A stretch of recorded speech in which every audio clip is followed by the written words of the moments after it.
Welcome to the first episode of the 3 Degree Shift podcast, where, as a team and collectively, we believe like life is usually not changed by one massive moment, but usually small shifts in either your perspective, your habits, your purpose, and gradually when you combine that, it can create like big impacts in your lives. So his journey kind of took him from a Division I football player, safety at Marshall University, to basically building a career now in mental health, and counseling and behavioral health. Through his experience as an athlete, and a mental health professional now, he's developed a unique perspective on identity, resilience, and what it truly means to navigate, life's transition. And so, with that, we want to welcome Rashawn to the pod, man. How you doing, bro? Doing good, man. Appreciate y'all having me on. I'm excited to get into it. Yeah. And so to kick off with the first question, kind of want to ask, like, with your experience, like, as a Division I football athlete, what was the culture mentality, during your time playing at Marshall University? Like, how was it like? So honestly, it was a pretty cool culture because it is a small town. It was Huntington, West Virginia. So it was just a football town. Everywhere you go, you see football jerseys. You'll see Marshall stuff in every restaurant and every store, stuff like that. So it's pretty cool to see. I think as far as the culture in the actual team, I think it was nice because a lot of people were from Florida. So a lot of people related to the same songs, things about just weather, all the little stuff. And I think that was nice. As far as the coaching staff, everybody's really cool. I think the one thing that you notice is it is a business. So you get up there, high school, when you're younger, everything's all fun, want to go to a high level. But once you get there, it's like, okay, well, you get hurt, next man up. And that's kind of was my experience. I got hurt, whole coaching staff changed. And then I was out and I just had to figure out who I was and what I wanted to get into outside of athletics. Yeah, that's pretty cool. I was gonna say like I never really thought about that, the how your mindset kind of has to shift from where you are in high school because you're only competing with, the same amount of guys who are in your hometown or in your local area. But now when you're in college, you got, these colleges have people coming in from all over the country. So I mean, you always played at a high level, but how did your mindset take a hit or take a shift from, because now when you're at college, you got to think about, man, like if I play a bad game or if I get injured now, I might not be in the starting lineup next season. Or I might not be playing as much as I was now. Diff. So I think for me, it wasn't too big of a hit. I think just because in my head I was never like the biggest. I was tall, but I was kind of slim. So I just learned at a very young age how to just use my body. So I was out there just pretty much crashing. There was no rhyme or reason. I think the one thing I will say that was different was we first got up there and there was people talking about high school and how good they were in high school. And our strength coach was like, hey, everybody in this room was probably the best after high school, probably one of the best in their city and their state. So he would get a little bit frustrated if we got back into high school because we're at a new level. We're playing at the Division I level. We're playing against a lot of people are probably going to go even further, go play professional. So it was something where you had to really hone in on your skills and understand that if you don't work hard, you're going to get left behind. Yeah, and I'm glad you touched upon that because, like, I guess a little bit backstory. I mean, like, I was never highly recruited. I struggled a lot with that. So that whole transition in terms of into college, and it's not the same around, same competition, and like it's a whole elevated thing to where, everybody is really good at that level. So what kind of allows you to elevate to that is kind of like your mind and perspective. So I wanted to see like, what were some of your struggles, through, if you had any, through your college, playing days and what you had to do to kind of navigate those ups and downs, going through, as a college athlete, both on the field and, outside of it. Yeah, so I'll say one of my biggest ones was I had to gain weight. I got up there, like I was playing my whole high school career. I think I was probably 150. But because I could hit, the college coaches didn't really think about that until a little bit after. I had a couple schools who I talked to, and they were like, hey, we want you at 200 by the time you get up here. I was telling them it's not going to happen.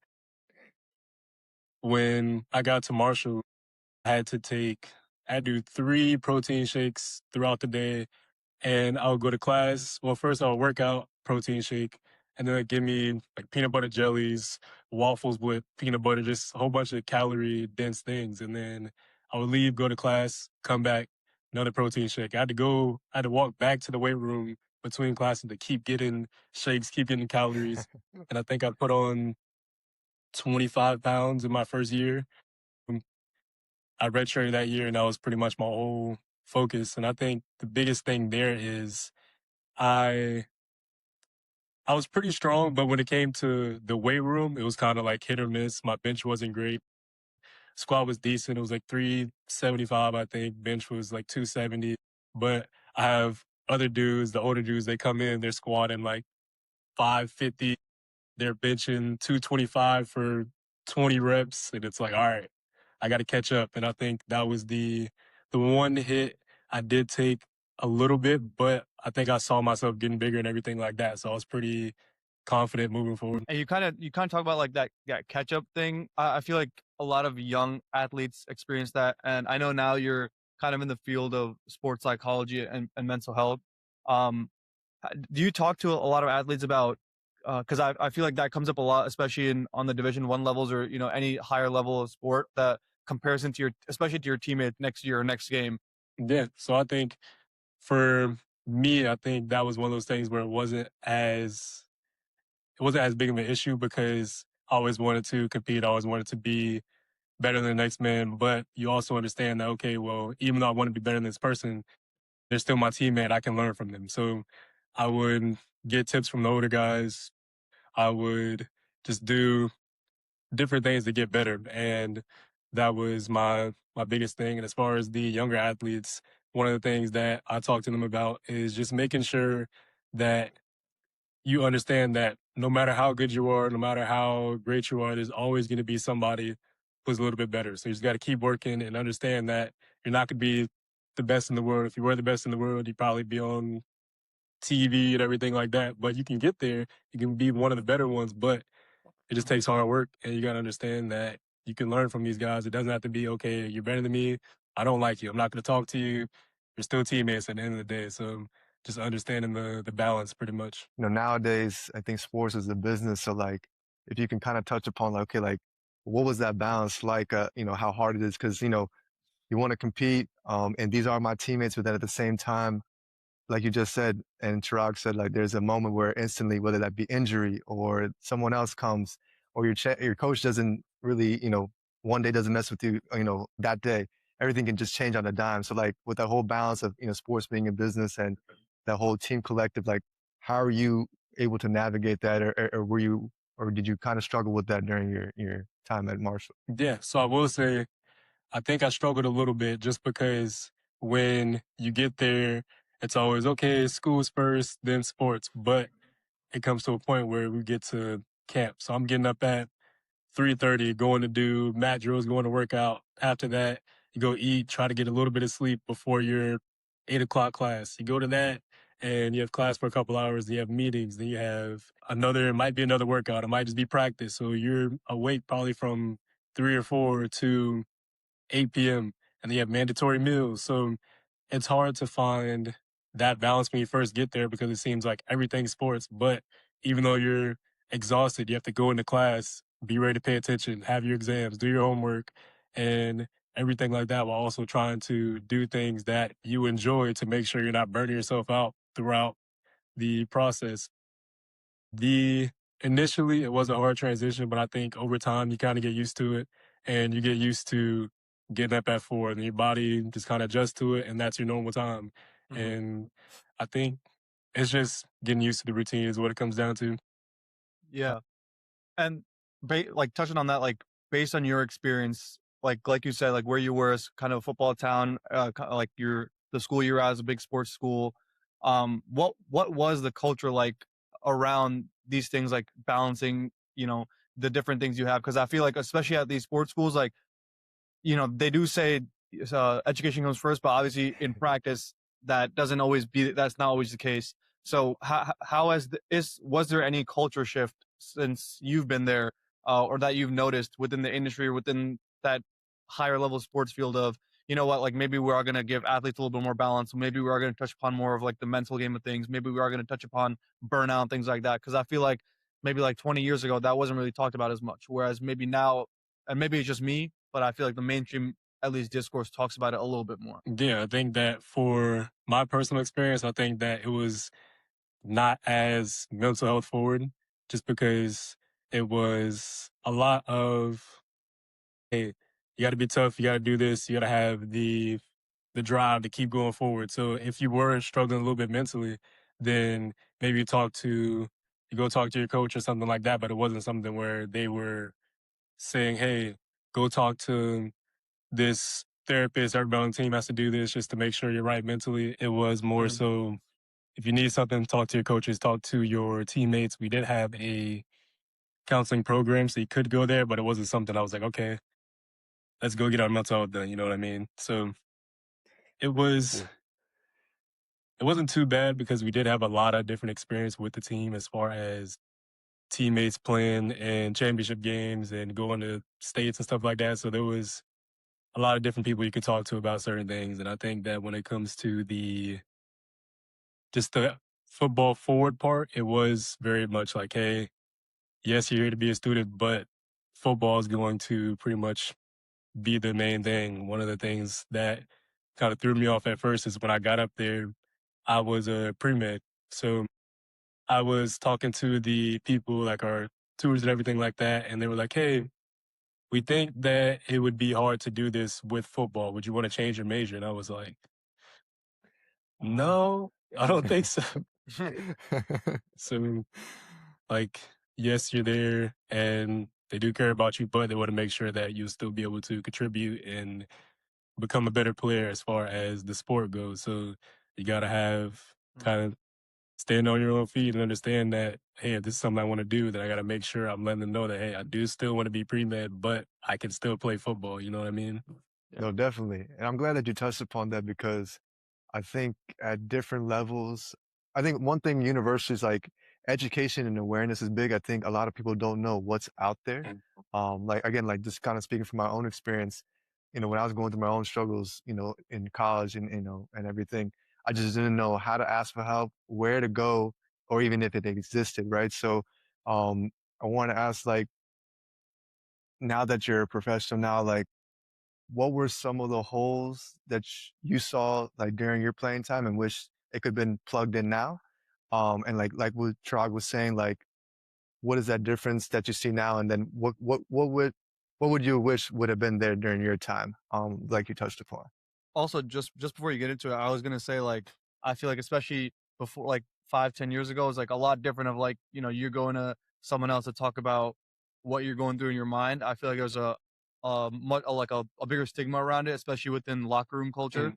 And I feel like at least that's also been So shifting. I think one of the things that I do wish was there is more, I'd probably say mental support for the injured athletes because when you do get injured, like I did, it was more so, okay, will I be able to come back? If I do come back, what's going to be the process of getting back to my same speed, my same strength, just being able to move and be comfortable moving again on the field? Is somebody taking my position? Am I going to earn it back? So there's so many things that go through your head when you don't have the sport. And I think having some type of mental staff in that aspect would be really cool. And I know that I feel like now more teams are reaching out to different therapists or counselors just to have somebody on staff and have somebody that you can go talk to for whatever. And that's something I see sometimes when I'm talking to some of my clients. It's like, hey, my coach recommended that I can come talk to you, or my coach thinks I should talk to somebody a little bit. And I think it's great. I think it's great that the coaches understand that yes, there's a mental aspect to all sports that plays a huge part. And as far as the locker room culture, I think that when I was there, I think people were pretty open. I wouldn't say I would go talk to somebody I wasn't as close to about what I'm dealing with mentally, but some of my teammates, some of the people I came in with, I think it was a little bit easier to talk to them a little bit, just let them know, like, hey, what do you do to kind of get away from the game a little bit? And I think the vets on our team are pretty open about having that conversation, so I think that was pretty cool.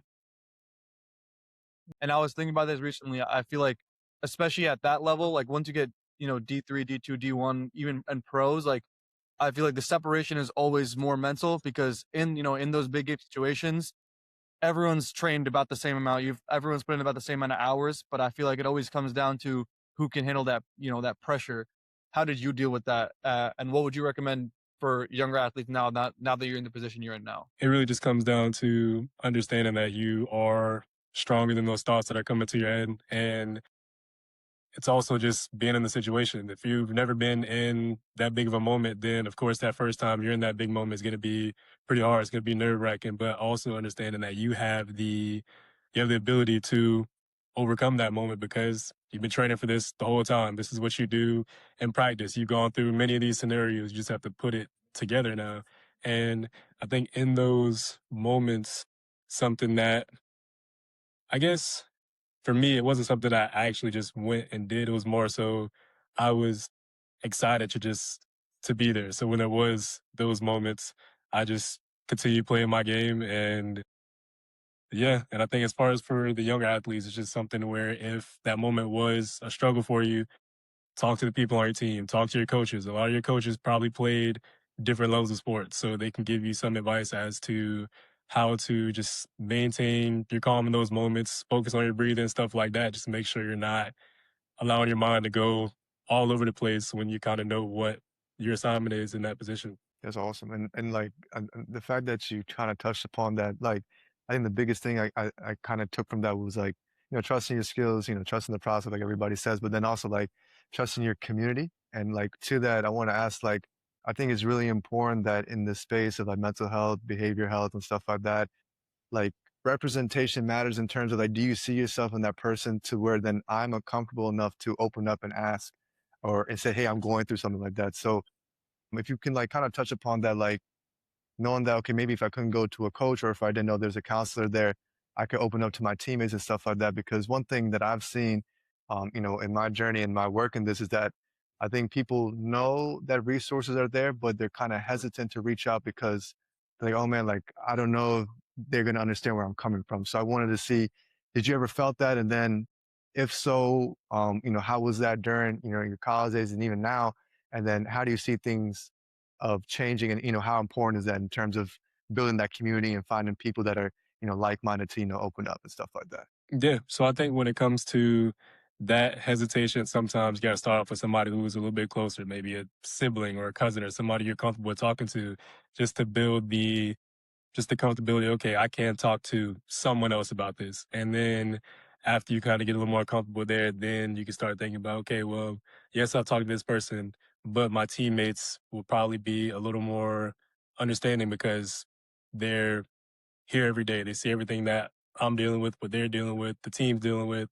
So it's just kind of figuring out who you feel like you can talk to in those moments. And it may not always work. You may talk to somebody and think, okay, hey, I didn't get what I wanted out of that conversation. You got, especially with football, you have 80 other teammates. So you have a lot of people you can have that conversation with. And I think something to keep in mind is when you do have those conversations, then a lot of times that just builds your team chemistry because it's like, okay, I know this person's going through this, but I still see how hard they're working every day. And I can help to make them better at their craft and just make sure that if they are going through it mentally, I can check in with them here and there. So you kind of build that relationship with your teammates. And there are kind of just clicks. It's sports. It's just what it is. You have your group of people that you're comfortable with and you like hanging out with, and then you have the other people Yeah, who like yeah you're cool with, but they're not somebody you would go like, hey, come to my apartment, let's hang out because you're just not that close. And right. I think just using your clique, using your community, like you said, to just support you is that biggest step. I kind of wanted to shift more to your career path outside of football as well, because you were mentioning how you wanted to do pre-med and, everyone was kind of telling you like, you sure you want to do pre-med alongside football, but you chose to stick with it. And I know like as a student, I mean, I was not a student athlete in college, but I know what that schedule entails. So being pre-med on top of all of that, I'm sure was a handful. So I'm wondering what was like the driver passion behind you wanting to stay on that path, knowing how tough your schedule would be for those 4 years while you were there. Yeah. So when it comes Yeah. to pre med, I wanted to do it because I wanted to just do some type of thing that I could do just to help people because I had a collapsed lung growing up. I have SVT, so I had an extra pulse in my heart pretty much, and they had to go in and do a little procedure on that. So it was just little things that I dealt with as far as just in and out of athletics that I wanted to make sure that I can help people kind of going through the same thing. So my career path, I think it was my sophomore year when I got hurt. MCL, PCL, meniscus. I was done. I couldn't walk for 5 months, I think it was. And during that time, I was also on really strong medications. And I was in, it was cell bio. And that class, it was hard anyway because our teacher would go through 100 slides every class and be like, okay, go memorize it. We're taking a test next class. Or I remember him saying something like, nobody ever gets a A in my class, everybody gets C's. And you think to yourself, is this how you want to teach your class? You want people to score low. And it was just hard because all the medication I was on, I couldn't focus on that class at the level I needed to. But the good thing was that same year I had my first psych class and I had that, loved it, great teacher. And that's what kind of pulled me into the psych field. And because I had some credits from pre-med, I double majored health science and clinical counseling and just where I ended up. Yeah. I'm so curious, like as a kid with all of that, how did you deal with that growing up? Because I feel like, especially in a context sport like football, having anything like that beforehand, I feel like in my mind I'd be like doubting myself, like, hey, like, should I be doing this? I feel like I've always been playing it safe. So how'd you kind of break past that? Like knowing in the back of your mind, like there was always something there, like that could be holding you back, you know? Yeah, so I think for me, it was more so I had a great community. My family was always very close to me, so if I needed to talk to them about anything, I could. I had some professional athletes in my family, a lot of Division I athletes, just different levels of college sports. So I knew that it wasn't just me talking to somebody who didn't really understand the background or didn't understand athletics because they all do. So I think that was the biggest help for me in those moments. And then as far as just the mental block, I think that once I got just back on the field and I was back in full force, then I was fine. As long as I was able to run and hit people because I never had any problem with contact. It was just something I like to do. So once I could physically do it, then I don't think I had any real mental blocks. I will say that after the fact, after I got injured in college, then that's when the the issues came a little bit because couldn't walk for those months. So I was more so trying to figure out what I'd be able to get back to. Would I ever be able to get the full motion back in my leg? And right now I have decent motion. I can still do a full squat. I can squat past 90. I can still jump and everything like that. But because it is still not my full motion, I had to get used to understanding, okay, like this is my new normal. I'm just glad that it wasn't something where I couldn't walk, I couldn't run, I couldn't do those things. So I think that was a bigger transition than the issues I had when I was growing up. Gotcha. And I'm glad that you touched upon the transition because I think that's a really big and tough thing people go through, starting over again, not knowing what comes after that, starting a new chapter. So like, I wanted to ask, how was that transition like, even during your playing days where you were injured and coming back to playing, but then also, there's a saying that, the ball will stop bouncing eventually and learning how to re-find yourself and a new purpose and path because, for me, definitely when I had to stop playing basketball due to my own struggles, a part of me kind of died. Like a part of my identity was just gone, and I felt lost for a good year, year and a half, and it took me a while to kind of refine myself, find a new path, and find ways where I can take the values and interests that I have and challenge to something different. So, we'll kind of love to hear from your perspective, like how was that transition? How was that journey for you? Transitioning through those tough moments. Yeah. So I think that transition is probably hardest transition I've ever had to deal with in my life, just because I've been playing the sport for 18, 19 years, probably closer to 18. Then it's like, okay, you go on the field, you expect to come back and play tomorrow, and that's it. That was your last time out there. You're not coming back. And it's hard because it's so big of a part of you. I think most people when you're playing sports, you grow up, it's like, hey, what's your name? I'm Rashawn, I'm a student athlete. And that's just what comes out automatically. So understanding who I was outside of the sport was the biggest thing, just because I knew I enjoyed fishing, I knew I enjoyed bowling, gaming, stuff like that. So when I was going through that time, I made sure, okay, well, I'm gonna be in this bed for the next forever because I can't walk. So I'm gonna make sure I do those things I enjoy. So I played the game a lot, a lot of video games, a lot of just talking to friends, making sure I was still staying connected with my team. I went to meetings once I could kind of get up and moving again, and it was nice. I think that the one thing that has been still something I'm trying to work out is how to work out in a I guess in a normal way, because Yeah. when I was just working out with my team, it's like, okay, you go in there, you're gonna be working out for 2 hours, and then you go run for the rest of the time. And if you're not completely dead, then you didn't work hard enough. So now I'll go to the gym, I'll do like 6 things, and because I don't feel dead, it's like, okay, do I need to do more? So it was more so having a preset workout, going in there, working out, and then leaving, understanding that, okay, you don't have to work out for 15 different workouts. Everything's a superset. It doesn't have to be like that. So I think that's probably the biggest transition, because then on the flip side, it's okay, well, I don't have to work out anymore. I'm not working out for any goal. So I might be working out for a while, and then it's like, I don't really feel like working out. And it's like, you know what? That's okay, because at this point you're doing it for yourself. You're working out because you want to. If you don't want to work out that day, don't feel like you're doing something wrong, or understand that it's okay to take those days off and still still working on that a little bit. Oh, I mean, I'm glad that it's two things. A, like I totally relate to that. I went to the gym yesterday. I had to stop myself because I'm like, why am I doing so much extra things? Like I'm not playing anymore. And like I'm like, man, like to your point, like if I'm not dead, I didn't work out. So it's been taking a while to learn how to work out normally. Still working how to do that. And then secondly, I think one thing that you really touched upon, which is amazing, was having an outlet for your outlet. You mentioned, fishing, bowling, being with your family.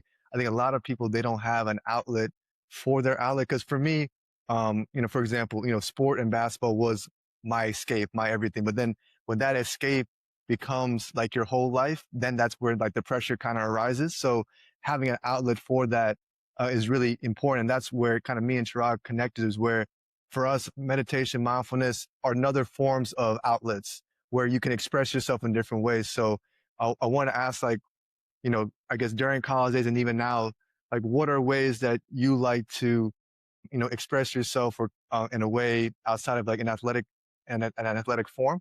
Because I think expression is really big as a human being. Because if you bottle that all up, that's where a lot of these problems arise. So we'd love to hear, like, what are some of your outlets for your outlets, both as a student athlete and then even now. Yeah. So when I was a student athlete, my outlet for that outlet was, one, just making sure I was playing my games. That I knew I had a lot of teammates that played the games too, so we connected in that way too. And that was my way of, okay, I play football all day. Let me go and do something else. And it's something that I always did. It was funny because I never had a favorite football team, really. I didn't really watch sports.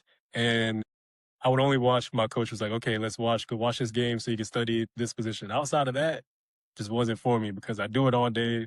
I'm going to do something else, completely unrelated, watching anime, going and playing video games, whatever. So I think that was my biggest or outlet growing up. I think now my bigger ones, I like to cook. I probably do some grilling after this. I like to just watch TV with my fiance, go to the driving range, maybe do some bowling, just still things to be moving, but not in the sense of, okay, well, I'm doing this as a job, and if I do something wrong, then I gotta fix it. It's just, all right, I'm going out here, I'm having fun, and yeah, just doing those things that you enjoy. And I think that's something I talk to a lot with the athletes I do talk to, just because, like you said, that's their out that's their outlet. It's like, hey, I do this because I want to get away from everything else. But it's gonna come to a point where if you do get to that higher level where this is your life, you got to figure out something else you like to do outside of it, or it's going to be all you get burnt out. And when you can't play anymore, you hang the cleats up, you hang the shoes up. You got to understand that who am I? What do I like to do? What else can I do? Rather than okay, well I don't have this sport, so I'm lost. I don't know who I am. I don't know what I want to do. So kind of working on that before you do hang them up is the key factor to just being okay in that transition away from the sport. Yeah, and you were just touching upon like you're working with like other athletes right now. I was super curious, like shifting from where you were in college, where your whole schedule is kind of centered around football, and 3 workouts a day. You got to eat this much, and then go to class. How like what's your day to day like now, and like what is more of the work centered around of what you do today? Yeah, that's funny you ask that because when you leave the athletics, it's like, okay, I have so much time in a day. You get everything you want to get done early on. And it's like, all right, what else do I have with these other 8, 10 hours? And that was another big, not really, yeah, kind of a struggle because I didn't know what to do. And I think as far as my day to day, I work with a intensive outpatient. So, and it's all online. So I still get what I need to do in the morning and I do my work throughout from around like 11 to 7. And it doesn't seem bad because like, okay, I'm only doing this for 7 or 8 hours where I used to be doing my pretty much athletic job for 13, 14. So it's that transition into the work field, I think is nice too, because it almost seems like a step back, even though you are working hard for what you want to do and everything like that. It's like, okay, well, you know what? It's not as bad as waking up at 3 and being up till 8. You know what I mean? So it is there's pros and cons to it. Have you seen or noticed some of the I'm sure you have, like some of the lessons you learned while playing football at that high level translate into what you're doing in work right now? Yeah. So I think that when it comes to that, a big thing is okay, moving past the game. Let's say you had a bad game.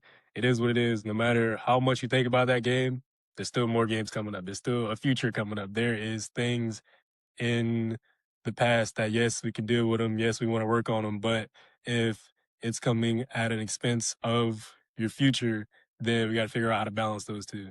And as far as the lessons go, I see it a lot in the work field, is learning how to take the message, not the tone. There's gonna be times where you have a higher up who is upset with you, but they're telling you what you may need to hear and understand like, okay, they're not attacking you. They are trying to make you better, try to work with you. So taking the tone and then just understanding I work with different groups of people, work with people from all over the world, all different cultures and everything like that. So it's nice to be able to have a little bit of understanding as to different cultures, but also being probably I would say curious because when you're Mhm. younger, you see all these different people from different places. You learn about their culture a little bit. You ask questions because you're not sure how they perceive certain things. So as you get older, you get into the work field and everything like that. You still have that curiosity, and I feel like people appreciate that because you're not assuming that hey, I do this one way, you also do it this way. Just kind of seeing what their perspective is on different things.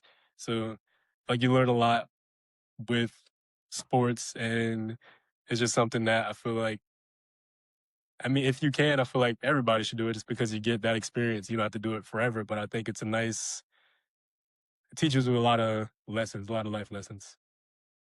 Mhm. That's beautiful. And then I guess I'm glad that you touched upon it because like it kind of leads us into our last question, like perspective, right? I think one of the biggest thing that I kind of heard from this section that you just talked about is like who you are and what you do are two separate things, right? And so if you can understand who you are, that kind of sets a foundation, and then what you do will kind of just 10x after that. But I think a lot of people have an issue of finding that true self, of finding who you are. And so I guess our last question is, and if you can leave this with our viewers, like, what is maybe one small thing or a few things that can help people along that journey that you kind of work with your patients that they can implement, in their lives in terms of understanding who you are. So then at that point, you have a different perspective, and then you're just able to kind of just grow in life. Yeah. So one thing I like to do with a lot of my clients is just values work. It's like, hey, outside of whatever your job is, whatever your athletic team is, whatever, what is important to you? And sometimes it's hard for them to pull out the certain words. So I pull up just a giant list. It's like, all right, look through this list. Let's pick 7 things that are important to you, and then try to figure out what they do in their life currently that aligns with those things. Because if you have those values that you don't quite understand yet, and you're not doing things to kind of fill those cups, then it's like, okay, well, why am I frustrated? Why am I not feeling like I'm getting fulfilled in life? It's because these things are important to you and you're not putting any effort into them because you didn't really understand that at the moment. So I think that is big. And something else I'll say is try different things. So you have the job, you have the sport, and that's your main thing. It's like, okay, this is what I enjoy. But you also haven't tried to do fishing, you haven't tried reading. There's a lot of things that you can just try. And if you don't like it, don't do it. But if you do like it, continue doing it, continue working, or continue trying it, and see what comes out of it. One of the biggest shifts that me and Rowan always talked about is we feel like the field within this field, like sports psychology, wellness, mental health, mindfulness, whatever, it's been growing for sure. But I think the next frontier of it is definitely within athletics. I feel like now, things like the NBA wellness program, the NBA Players Association are now implementing a lot of things like this. I know they've been doing a lot of work with that within the NFL now, I think too. Mm. So I think it's great.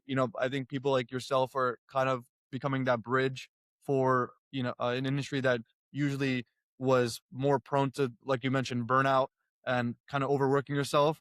But now it's getting to the point of, we are going to implement some of these practices and some of these traditions to help our athletes improve even further than what we originally thought. So I think it's great, man. Like, I love the work you do. It's great. Yeah.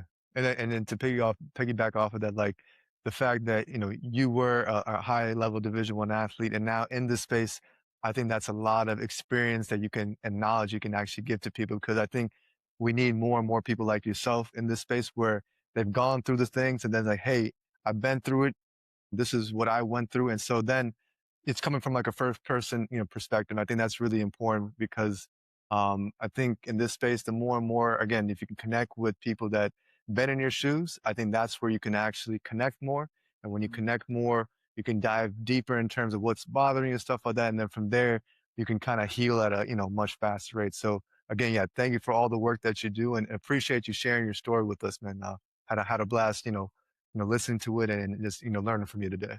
Yeah, man, I appreciate both of y'all. I think it was a great experience. I think I agree. It is nice to be able to connect with the people in the field. And say, I think when it comes to just the demographic, there's not many men in the field. And sometimes Yeah. you see people growing up or even adults like, hey, I want to talk to a man in my area, but it's like, we don't have too many. So it's that. There's not many people of color. So I think that it is nice to see Mhm.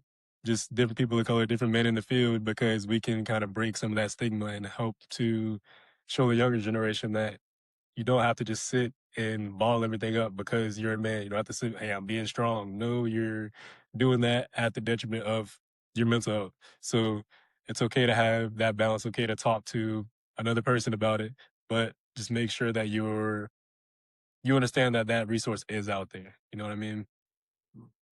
Yeah, no, definitely. And I guess yeah, with that, we'll kind of close this off, ending the first episode of the 3 Degree podcast. Remember, one small shift can change the whole trajectory of your life. So appreciate y'all and catch y'all on the next episode.